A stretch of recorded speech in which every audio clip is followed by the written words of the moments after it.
So what's up wrestle fans, welcome to wrestle X bulletin. तो guys welcome है आपका wrestling updates के एक और नए वीडियो में। और रोज की तरह बिना टाइम वेस्ट किए बढ़ते हैं अपनी पहली अपडेट की तरफ।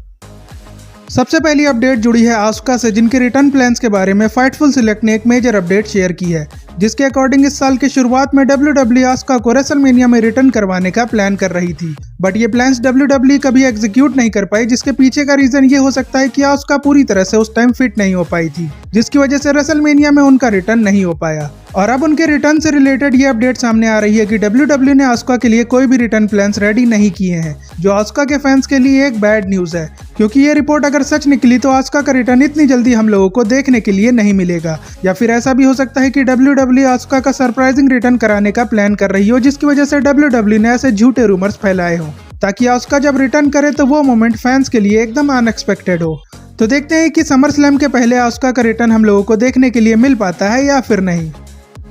अगली अपडेट जुड़ी है ट्रेविस स्कॉट के money in the bank status से, जिसके बारे में डेव मेडजर ने एक रिपोर्ट शेयर की है, जिसके according money in the bank में जॉन सीना और कोडी रोड्स का जो टैग टीम मैच होना है, उसमें ट्रेविस स्कॉट को इंक्लूड किया जाना था। और इस मैच के लिए ट्रेविस स्कॉट बुकर टी के रेसलिंग स्कूल में ट्रेनिंग भी ले रहे थे, बट अचानक WWE ने प्लान में चेंजेस कर दिए और ट्रेविस स्कॉट को इस मैच से बाहर कर दिया गया। लेकिन इसका मतलब ये नहीं है कि Travis Scott money in the bank में हम लोगों को देखने के लिए नहीं मिलेंगे, क्योंकि डेव मेडजर की रिपोर्ट के अकॉर्डिंग कोडी और सीना जब भी किसी मैच में इंक्लूड होंगे तो वहां पर ट्रेविस स्कॉट की इन्वॉल्वमेंट जरूर होगी, जिसकी वजह से ये कहना गलत नहीं होगा कि ट्रेविस स्कॉट एक बार फिर लॉस एंजलिस में कोडी रोड्स को परेशान करने के लिए आने वाले हैं।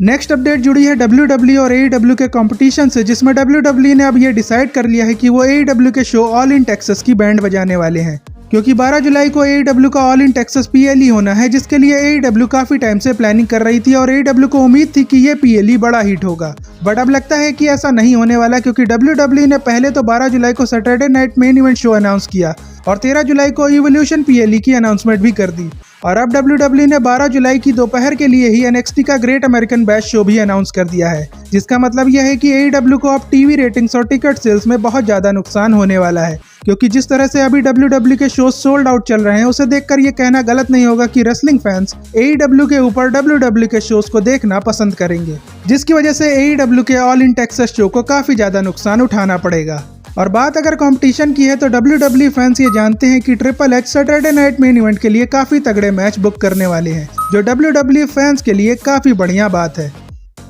नेक्स्ट अपडेट जुड़ी है बेकी लिंच के इवोल्यूशन PLE के मैच से, जिसके बारे में एक रिपोर्ट सामने आई है, जिसके हिसाब से अब हम लोगों को ये पता है कि बेकी लिंच और लायरा वाल्किरिया का मैच होने वाला है मनी इन द बैंक में, जो इस बार बेकी लिंच के लिए काफी इंपॉर्टेंट मैच होने वाला है, क्योंकि इस मैच में हारने के बाद बेकी लिंच लायरा वाल्किरिया को फिर से चैंपियनशिप के लिए चैलेंज नहीं कर पाएंगी। और बेकी लिंच अपने हील कैरेक्टर में है, तो वो इस मैच को जीतने के लिए काफी ज्यादा चीटिंग भी करेंगी। और इसी वजह से लायरा वाल्किरिया के टाइटल रेन को बचाने के लिए बेली का return money in the bank PLE में होने वाला है। और रिपोर्ट्स के अकॉर्डिंग इसके बाद बेकी लिंच और बेली की मोस्ट अवेटेड फ्यूड स्टार्ट होगी, जिसका पहला मैच हम लोगों को इवोल्यूशन में देखने को मिलेगा। और ये दोनों जिस तरह से एक दूसरे को हेट करती हैं, उसके हिसाब से ऐसा भी हो सकता है कि इस मैच में नो डिस्क्वालिफिकेशन जैसी स्टिपुलेशन भी हम लोगों को इवोल्यूशन में देखने को मिले, जिसकी वजह से यह मैच काफी ज्यादा खतरनाक बन जाएगा, जो इवोल्यूशन PLE के टिकट सेल्स के लिए काफी बढ़िया रहेगा। तो ट्रिपल एच इस मैच को इवोल्यूशन के लिए जरूर प्लान करेंगे। अगली अपडेट जुड़ी है हॉर्सन वागल से, जो रिसेंटली क्रिस वन के पॉडकास्ट शो में आए थे, जहां पर उन्होंने अपने WWE रिटर्न के बारे में अपडेट शेयर की, जिसमें उन्होंने बताया कि वो फिर से WWE के साथ काम करना चाहते हैं और अब WWE में उन्हें चाहे रेसलिंग करने का मौका मिले या बैक स्टेज प्रोड्यूसर का रोल दिया जाए, वो कुछ भी करने के लिए रेडी हैं। और आपको नहीं पता तो बता दूं कि हॉर्सन वागल अभी WWE के साथ लेजेंड्स वाले कॉन्ट्रैक्ट में भी हैं, तो अगर वो रिटर्न करना चाहते हैं तो क्या पता ट्रिपल एच जल्दी किसी इंटरटेनमेंट वाले स्पॉट के लिए हॉर्सन वागल का WWE में रिटर्न करा ही दे। अगली अपडेट रिलेटेड है सैमी ज़ेन के कैरेक्टर चेंज से, जिसके बारे में ऐसे रूमर सामने आ रहे हैं कि WWE सैमी ज़ेन का हील टर्न कराने का प्लान कर रही है, और इसी वजह से रॉ पर बार बार कैरियन क्रॉस उनकी डार्क साइड को बाहर लाने के लिए उन्हें छेड़ रहे हैं। और थोड़े टाइम के बाद कैरियन क्रॉस को अपने इस काम में सक्सेस भी मिल जाएगी। और मेरे हिसाब से ऐसा तब हो सकता है जब रोमन पंक सैमी सेथ रॉलिंस की फैक्शन के साथ मैच कर रहे होंगे, और उस मैच में एक मोमेंट ऐसा आएगा जहां पर सैमी ज़ेन रोमन रेंस और पंक को धोखा देकर या तो सेथ रॉलिंस को ज्वाइन कर लेंगे, या फिर वो अपना अलग ही रास्ता चुनेंगे जिसमें वो अपना वर्ल्ड हेवीवेट चैंपियनशिप जीतने का ड्रीम पूरा कर सके। जो कि सैमी ज़ेन के करियर के लिए काफी ज्यादा सही रहेगा, क्योंकि सैमी ज़ेन अगर हील बन गए तो जे उसो के साथ उनकी कमाल की फ्यूड हम लोगों को देखने के लिए मिल सकती है। तो देखते हैं कि आखिर कब ट्रिपल एच सैमी ज़ेन का कैरेक्टर चेंज करके फैंस को सरप्राइज करते हैं।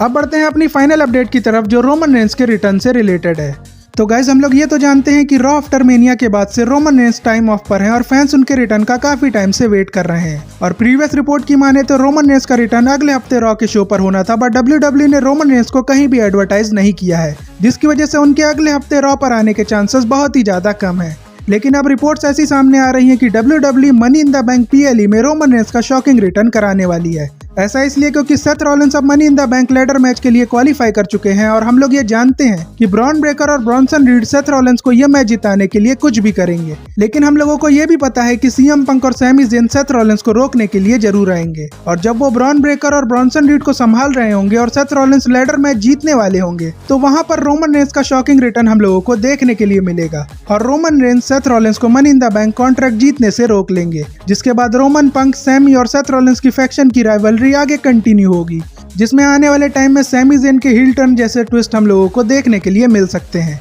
और मेरे हिसाब से अब मनी इन द बैंक में ही रोमन रेंस का रिटर्न कराना सही प्लान होगा। बाकी इस पर आपका क्या मानना है वो आप कमेंट करके जरूर बताना। और इसी के साथ आज की रेसलिंग अपडेट्स यहीं पर एंड होती है, बट जाने से पहले आप चैनल को जरूर सब्सक्राइब कर लेना और वीडियो को लाइक शेयर करना मत भूलना। बाकी आपसे मिलते हैं नेक्स्ट वीडियो में, तब तक के लिए goodbye and see you soon.